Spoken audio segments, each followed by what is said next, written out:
Pahlawan buruh Marsina.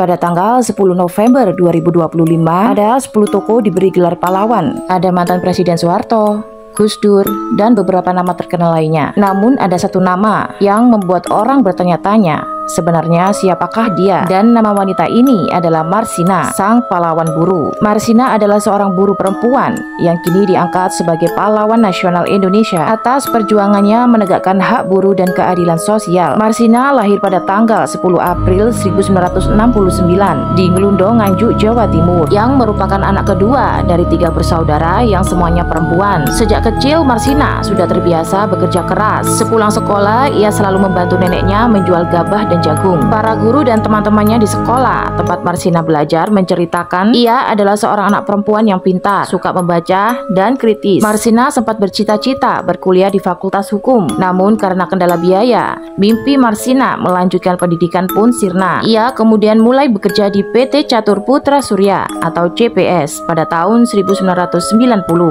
sebuah pabrik pembuat jam yang berada di Porong, Sidoarjo, Jawa Timur. Marsina dikenal vokal menyuarakan hak-hak kaum buruh dan membela rekan-rekannya, terutama saat menghadapi kondisi kerja yang tidak adil dan upah rendah. Kepeduliannya menjadikan salah satu tokoh penting di antara sesama buruh. Pada awal tahun 1993, pemerintah mengeluarkan imbauan kepada pengusaha di Jawa Timur untuk menaikkan gaji pokok karyawan sebesar 20%. Namun himbauan itu tidak segera dikabulkan oleh para pengusaha, termasuk oleh PT CPS tempat Marsina bekerja. Alhasil hal itu memicu rasa dari para buruh yang menuntut kenaikan upah. Pada tanggal 2 Mei 1993, Marsina terlibat dalam rapat perencanaan unjuk rasa yang digelar di Tanggulangin, Sidoarjo pada tanggal 3 Mei 1993. Para buruh mencegah teman-temannya bekerja untuk melakukan aksi mogok. Keesokan harinya, para buruh mogok total dan mengajukan tuntutan kepada PT CPS. Salah satu tuntutan buruh adalah kenaikan gaji pokok dari 1.700 per hari menjadi 2.250 per hari. Marsina pun menjadi salah satu perwakilan buruh yang melakukan perundingan dengan pihak perusahaan. Kemudian pada siang hari tanggal 5 Mei 1993, sebanyak 13 buruh yang dianggap menghasut rekan-rekannya untuk berunjuk rasa. Mereka kemudian dipaksa mengundurkan diri dari PT CPS karena dituduh telah menggelar rapat gelap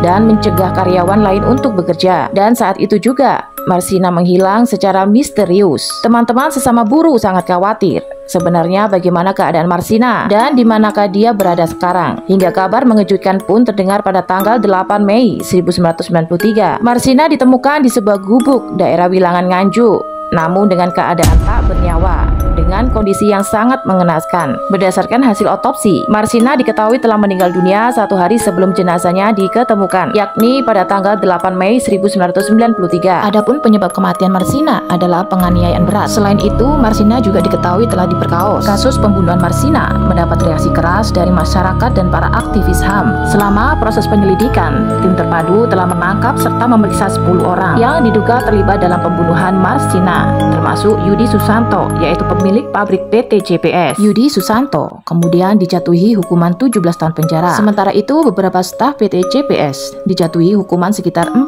tahun hingga 12 tahun penjara. Akan tetapi, Yudi Susanto kala itu kekeh menyatakan kalau dia tidak terlibat dalam pembunuhan Marsina dan dirinya hanya menjadi kambing hitam. Ia kemudian naik banding ke pengadilan tinggi dan dinyatakan bebas. Para staf PT CPS yang dijatuhi hukuman juga naik banding hingga mereka dibebaskan dari segala dakwaan atau bebas murni oleh Mahkamah Agung. Pelaku pasti dari pembunuhan Marsina masih belum terungkap hingga saat ini. Lokasi pabrik tempat kerja Marsina dulu kini sudah tidak ada lagi karena tenggelam di lumpur lapindo. Kini perjuangan Marsina dikenang dan diabadikan sebagai bagian penting dalam sejarah gerakan buruh di tanah air.